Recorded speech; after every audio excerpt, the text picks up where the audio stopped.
Hi everybody! En este vídeo os voy a explicar cómo hacer las partes 3 y 4 del Speaking de B1 con Cambridge. Primero os voy a hacer un pequeño resumen de las 4 partes que hay en el Speaking. Después me voy a centrar en la parte 3 y 4 que os voy a explicar cómo hacerla, en qué consisten. Y por último os voy a dar algunas expresiones y tips para que podáis tener una nota genial. Pero recuerda, si te gustan mis vídeos, dale a like, suscríbete y déjame un comentario para que así lo pueda ver más gente. Yo soy Yolanda, esto es Picking Up English and let's start!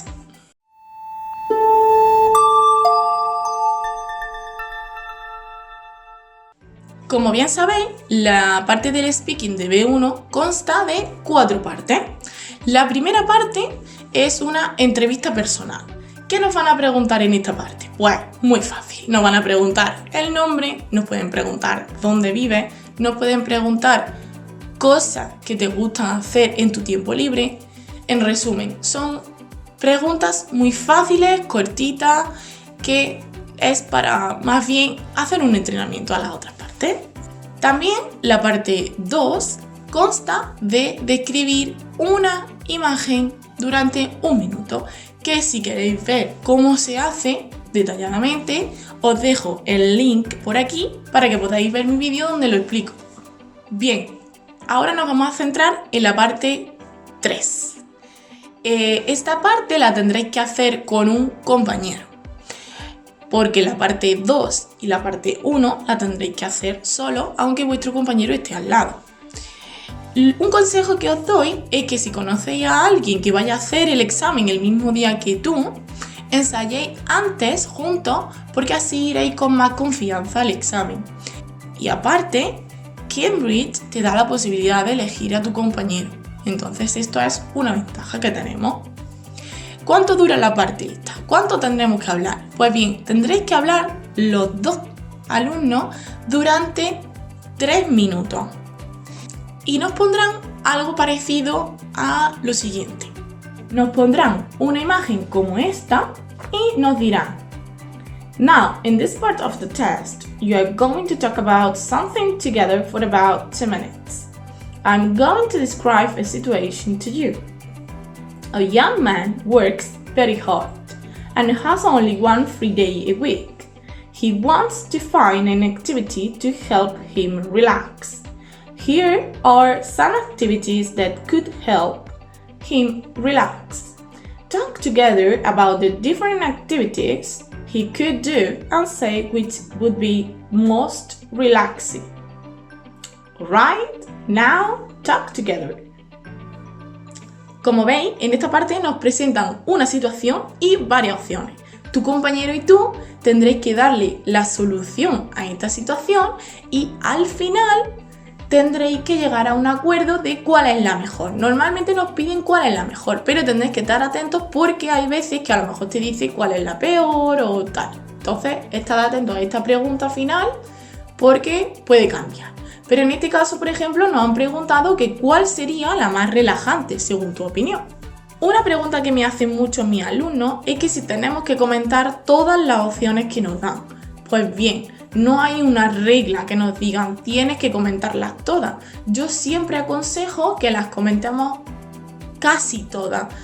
Si nos da tiempo a todas, muchísimo mejor. Pero si no, pues por lo menos si hay 5, pues comentar 4. Si hay 6, comentar 5. Pero no os preocupéis si no las comentáis todas porque no vais a suspender por eso. Lo que tenéis que tener claro en esta parte es seguir una estructura clara de cómo comentar cada situación que nos dan. Me refiero a que no vayáis saltando de una situación a otra sin comentar la de tu compañero antes. Me explico. Hay gente que a lo mejor comenta una opción y su compañero comenta otra sin dar explicación a esa o algo parecido. Entonces esto no tendría sentido porque se trata de una conversación. La estructura que yo recomiendo seguir siempre en esta parte es la siguiente. Nos ponen la imagen, ¿vale? Con 7 opciones. El alumno 1 va a empezar a comentar una de las opciones y cuando termine de comentarla le va a preguntar al alumno 2 que qué le parece. El alumno 2 da su opinión sobre esta y, muy importante, que no sea una respuesta corta, sino que dé su razón de por qué piensa eso. Acto seguido, cuando el alumno 2 termine de dar sus razones de esta opción, va a hablar o va a dar su opinión de otra de las opciones y al final le va a preguntar al alumno 1 que qué piensa sobre eso y el alumno 1 contesta y así sucesivamente. Esto lo comparo yo, pues, por ejemplo, como un partido de tenis. Ahora uno, ahora otro. Ahora uno, ahora otro. Recordad que es una conversación, no es un monólogo. ¿Ok? Una vez que comentamos todas las opciones, vamos a ponernos de acuerdo en cuál es la mejor. Yo siempre recomiendo que no digáis siempre, por ejemplo, el alumno 1 diga una, la que mejor le parece, y el alumno 2 esté de acuerdo en la primera y se acabó. No. Vamos a hacer una cosa. El alumno 1 va a dar su opinión sobre una, la que él cree que es mejor, y el alumno 2 va a decir que no está de acuerdo y va a dar otra opción diferente. ¿Qué va a hacer el alumno 1? En esa opción sí va a decir pues que está de acuerdo. Entonces habremos hecho una conversación y no será muy aburrido. Y ahora me diréis, ¿y Yolanda, no nos dices expresiones que podemos utilizar en esta parte? Por supuesto que sí, pero antes os voy a explicar de qué va la parte 4 porque las expresiones siempre van a ir en conjunto con esta parte 3. Entonces vamos a utilizar las expresiones que voy a dar ahora, tanto en la parte 3 como en la parte 4. ¿Por qué? Porque la parte 4 es también una conversación, pero en este caso no nos van a dar distintas opciones. Lo que va a hacer el examinador es hacerte distintas preguntas sobre el tema que nos ha salido en la parte 3. En este caso, la parte 3 iba de actividades en las que nos podíamos relajar en un día libre de trabajo, pues en la parte 4 nos van a hacer preguntas relacionadas con eso. Por ejemplo, nos pueden decir las siguientes preguntas. What do you do when you want to relax? Do you prefer to relax with friends or alone? Is it important to do exercise in your free time? Is it useful to learn new skills in your free time? Do you think people spend too much time working or studying these days? Pero, ¿quién empieza esta parte? Bien, si conocéis a vuestro compañero y os habéis puesto de acuerdo antes de entrar al examen, sabréis quién va a empezar.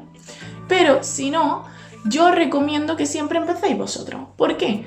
Pues porque así vais a romper el hielo y vais a empezar por la opción que más os convenga o que más confianza os dé. Pero ¿cómo empezamos? Bien, le vamos a hacer la pregunta ¿Shall I start? Y al otro no le quedará más de remedio que decir Yes, of course. Dicho todo esto y sabiendo cómo se hace cada parte, ahora voy a lo que más me gusta, las expresiones. ¿Qué expresiones vamos a utilizar en estas dos partes? Una de las expresiones más importantes es cómo hacer sugerencias, make suggestions. Bien, hay varias opciones para hacer sugerencias. Una de ellas sería how about o what about y recordar que siempre detrás de estas dos opciones el verbo va a ir en ing. También podríamos decir we could o let's. ¿Cómo vamos a responder a las sugerencias que nos haga el compañero? Muy fácil. Vamos a utilizar las siguientes opciones. Si estamos de acuerdo, podríamos decirle a nuestro compañero Yes, that's a great idea. O Yes, that sounds good. Si no estamos de acuerdo, podríamos decir la siguiente. Well, I'd prefer o I'd rather, I'd like. Por ejemplo, I'd prefer to go to the cinema o I'd rather go to the cinema. ¿Cómo vamos a preguntar sobre la opinión que tiene nuestro compañero? Pues bien, le vamos a decir What do you think about that? How do you feel about that? What's your take on it?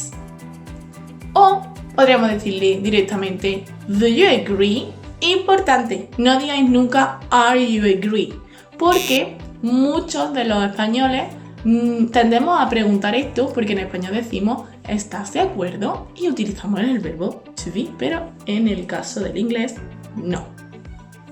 Bien, ¿cómo vamos a dar nuestra opinión? No vamos a decir siempre el típico I think, porque hay muchísimas más opciones. Por ejemplo, I believe, I reckon, personally, I think that's a terrible idea because... y dices lo que piensas. As I can see it, o as I was saying, infinitas más. Cuando queremos decir que estamos de acuerdo con el compañero, podemos decir el típico I agree, o podríamos decir yes, that's what I think too. O yeah, you are right. O por ejemplo, I couldn't agree more. Y queda genial. Cuando queremos decir que no estamos de acuerdo en algo, le podemos decir well, that's true, but... y explicamos nuestra razón. O, por ejemplo, le podríamos decir I'm sorry, but I don't agree with you. O si utilizamos esta, nos van a dar punto extra. I don't see eye to eye with you here. That's one way of looking at it. On the other hand, y quedas como un rey o una reina. También una expresión que tenemos que saber es cómo hablar de las diferentes alternativas. Por ejemplo, podríamos decirles yes, that's possible. Which do you think is best? It's difficult to decide, but I think this is more useful because... y das tu razón. Vale, ahora vamos a hablar de un punto muy importante.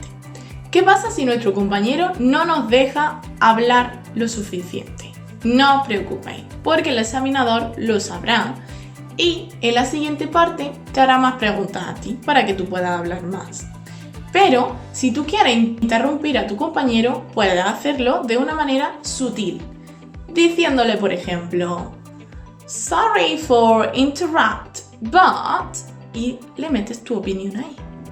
O le podrías decir just a second y dices tu opinión.